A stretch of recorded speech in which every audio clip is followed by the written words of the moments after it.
Good afternoon. I'm Maureen Stillman from DMI, Inc., and today I'm going to talk about the Internet of Things security framework and standards. I always like to scope my talks, and I'll be discussing IoT security standards and a profile that was designed and standardized by the IETF. Also, I'll talk some about security requirements. And then I want to introduce a title which I can't claim credit for. I wish I had said this. But I want to talk about the Internet of Stupid Things, which that phrase was coined by Geoff Huston. He is actually a powerhouse in the IETF standards world. His area is routing. So we'll learn more about his view. I'm going to skip the IoT definition since this is an audience that knows that. Just briefly talk about the threats, because that's where everything starts. Really the problem is that the threats are to the physical world. So it's no longer limited to stealing your money from your bank account, etc. Worms can jump from the consumer world to the thing world because we've got some of the same operating systems. Script kiddies are trying to break into your house. Organized crime, of course, goes wherever the money is. And in terms of critical infrastructure, we've seen attacks there. So the layers, actually I don't have to spend a lot of time on this because someone earlier did a very nice job in talking about the fog layer. So I don't really feel like I need to explain that. But at the bottom, of course, we have the Smart Things network, the fog above that where you optionally can do some computing, then the core and the cloud. I'm going to focus my attention on the fog and the Smart Things network. So in terms of security requirements, some of the complexity of this is at the fog layer, you have so many different network technologies, protocols, etc. And you want to develop something uniform to implement security. Then at the smart layer, you have sensors, actuators, embedded systems, all different kinds of devices at the network edge. They may not be in a physically secure environment, and you want them to function for years without interaction with a UI, for example. You need high availability. And then what's very important is the integrity and authenticity of the data generated by these sensors. And if you collect it and it's all messed up, that's not going to help you. You're going to make wrong decisions. So you want to protect the smart devices also from any unauthorized use. And then finally, for a lot of these, privacy and protection from eavesdropping is a big deal. So I did want to just briefly go over why these things are not secured, because that is going to drive the IETF standard that they came up with. So the first two are more market force type. We say, oh, we don't have enough time, right? We must race this thing to market and beat the competition, all right? So we're not going to spend time or money on security. And then also the pressure for always new features, right? New features are more important than security because we don't have enough money and we don't have enough time and we're in a hurry. But the bottom hardware constraints, these are the things that the IETF thought they could do something about and wanted to help in this area. So what are some of them? Well, you don't have enough RAM, you don't have enough CPU, not enough power. And we've heard a number of people speak about this today who are actually actively developing in this area. So what is it that we can do to address these kinds of constraints? I do want to...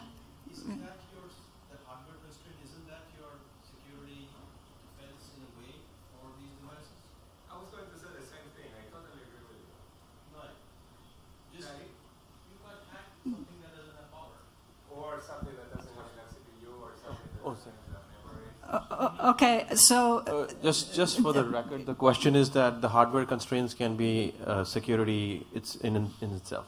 But some of these requirements here on this slide are in conflict with that. What about protecting the authenticity of the data and protecting the privacy and eavesdropping? Just because these things are small doesn't mean that they're immune to those types of attacks.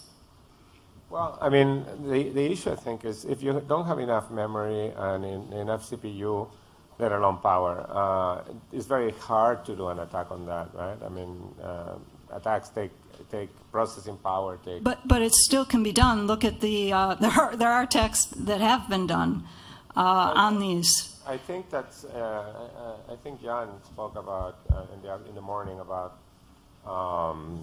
you know, the new devices that are actually being deployed in the Internet of Things are things like the Raspberry Pi and things like that, which actually have a full Linux operating system. Now that is heavy-duty stuff. So I will get to that. So can we hold that thought for a minute and let me go, and then we can debate it more at the end? Okay, thank you. Because otherwise we'll be stuck here. So I just want to reflect just for a few moments on things in the past that are now, of course, considered Internet of Things that were secured with bad security protocols. Okay, I don't want to dwell on it, but I worked in the cell phone industry during the, for Nokia, as a matter of fact, during the time when WAP was created for cell phones, and the reason why that security protocol was developed was for all those reasons of, well, we know we want security, but these devices are small and they're underpowered, et cetera, et cetera. And then we also had WEP for wireless LAN for some of the same reasons. It was created not by the, it wasn't peer reviewed significantly, et cetera, et cetera. So one of the things I want to encourage is learning right from the past. So again, yes, yes.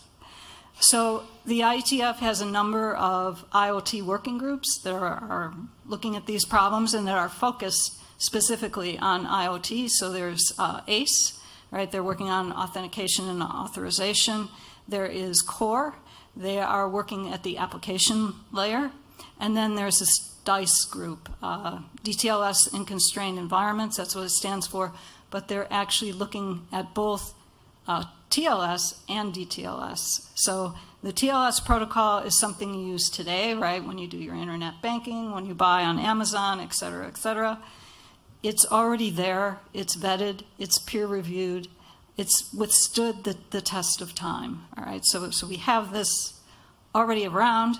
However, what this working group was tasked with doing was to say, okay, let's try to develop a profile for TLS and DTLS so that we can deploy this protocol into these devices that have constraints on memory, power, et cetera, et cetera. So that was the idea behind it of let's give them something that we know is secure rather than inventing something new and then having some kind of disaster. So I just want to review the TLS Handshake. I'm not going to go into all the detail, but you have a client-server protocol, right? You know, the client says hello, says here are the cipher suites I'm able to do. Then the server will actually pick out of those cipher suites which one, to generate random numbers, optionally send a certificate, and then say hello is done. Then on the next phase of it, they actually generate a pre-master secret, right? Encrypt it with the server public key, then start generating other, keying material with the random number, and then agree on a cipher suite, change into that, et cetera. So when you look at this, you say, well, that's kind of chatty, right? This is too much. Maybe we can take something out of it.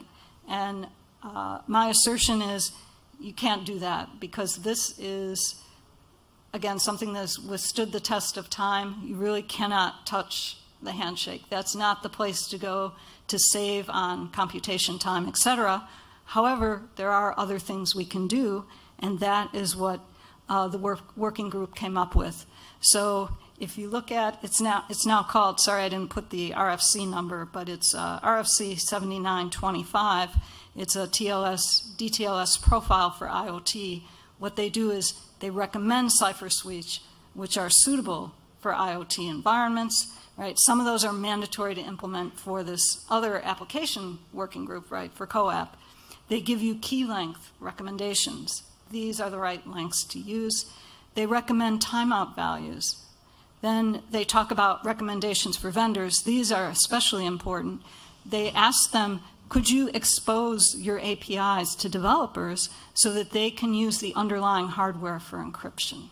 So if you follow these recommendations, then there is a chance that you can use these protocols. Now, you can write a standard, but the only way it actually gets in use is if people start writing tools, right? Because you go to your average company that's building, you know, garage door openers or something like that, and they're not going to have a bunch of people sitting around who know TLS. That's just not possible. So I'm not doing this as a commercial plug, just as an example. So I've been talking to Hannes, who was actually the editor of this draft. He's at ARM. What ARM decided to do was to write a library for this and bundle it with the operating system for their ARM chip offerings that companies are buying to put into these systems. Right? So now it's already there. You just have to use it if you're a developer.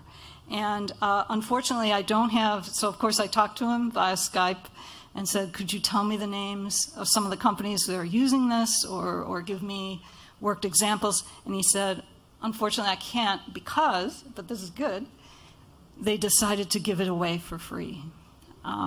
So if you buy their chipset, you get the operating system and the security package together with the chips. So their business model is based on you buying chips. And then this comes along to encourage you to use it because developers, I mean, you don't want to just develop on bare hardware, right? You need tools, you need operating systems, you need these things. So that is the idea, is to just make it available. And then he said it is possible to tweak this embed TLS, but all the defaults are set up to optimize for IoT. So that's the idea, is to give you that optimization. If you want to go and do something else, you can go and tweak the configuration parameters and make that all work. The other thing that's emphasized in this draft, and Henning talked about this more than once as well, is that you really need a software update mechanism that is part of the standard. And in fact, he pointed me to this lightweight machine-to-machine protocol published by the Open Mobile Alliance. But anyway, you need something to allow you to update. That's a very big problem in the field. So I want to move on to the Internet of Stupid Things. What is this that Geoff Huston described? Give him credit for these ideas. And actually, this paper, it's 3 pages. I encourage all of you to read it. I read it while I ran on the treadmill. It's amazingly good. So what's the problem? And these are his words here, is, well, what do we know about things that a lot of them are not very good, and some of them are stupid, okay? And that this stupidity is actually toxic. And the concern is shown by these 2 examples that I'll show you. So the University of Wisconsin thought that they were under attack. They had a time server, and all of a sudden, these packets came to them by the thousands, flooding them. And what they learned was that there was some piece of equipment out there, a Netgear CPE. For some reason, someone said, oh, we need a time server. So they hard-coded the IP address of this server at the University of Wisconsin. So the question is, all right, now we found out what's the problem. So can we fix this with an upgrade? Well, no, this thing didn't have any way to be upgraded remotely. how do you contact the user and get them to do anything? Well, their thing is running. This is what Henning pointed out. They don't see any problem, right? It's not their problem. The problem works. I mean, the product just keeps on working. So even if someone said, well, let's issue a recall, there's no need for them to bring it anywhere because they're good. And then, of course, no one registers a product anymore. And of course, pool.ntp.org is free and available. That's what I tell all of our customers that I work with at my company. Say, oh, do you have a time server? No? Oh, we'll use that. For some reason, this person didn't know that, whoever encoded that. Another one is AppNIC suddenly felt that they were under attack. This is a Asia Pacific Network Information Center. They're actually an internet registry in Asia. So it was sending a message to get their IP address, and someone just coded this, right? And what they thought about is a scenario in which, well, they're nice, friendly people, right? They're AppNIC, so they, you know, would not do anything malicious like, you know, well, what if they gave back the wrong address? What if they just didn't answer? Would that thing crash? What would it do if you returned a megabyte response? If you overwrote an input buffer? Or what if they use this as an opportunity to control the remote device or do something else malicious? So the next thing he talked about, Geoff did, is these managed things. So even things that have more power, right, and more memory, et cetera, even they're subject to various issues. And of course, the classic example is a jailbroken iOS device. Now, of course, people go and actively search for that and do that, but it's out there, and then that exposes them. They usually use it to get to the uncontrolled app store, right? And then there's where you get all the viruses, et cetera. And then, of course, there's the famous Xcode ghost, where people uploaded it from a cloud file sharing service and didn't realize, the developers didn't realize there were all kinds of malware and problems with that. So he pointed out that even high volume, more expensive equipment has problems. You know, and then this, of course, since he said something about Apple, now he has to give Android equal time. So he talked about how, you know, devices are built of layers upon layers of software, and they're assembled at the cheapest price. And then a web camera can offer a view of your house to everyone. And then the mobile wallet, he's very concerned about that. Because, and I love this description, right, of the Android operating system. It's massive open source code of unknown origin with a security model that is not completely understood. I put that Android there. That's my fault. He didn't say it.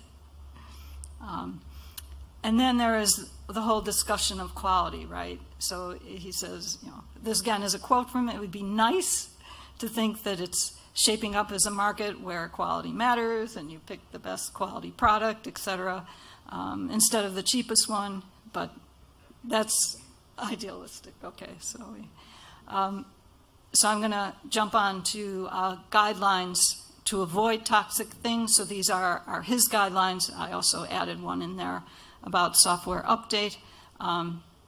He actually recommends using IPv6 addresses, saying that IP4 addresses can be scanned. Avoid unnecessarily external dependencies. So these are, of course, the first two examples. Use secure channels to access your things, and then provide software update mechanisms. And what he's very concerned about, this is what he emphasizes at the beginning and the end, is that toxic things have been around for a long time. This is not anything new, but he's concerned that with the introduction of the Internet of Things, the magnitude, the scale of all this is just going to increase much more than we can imagine.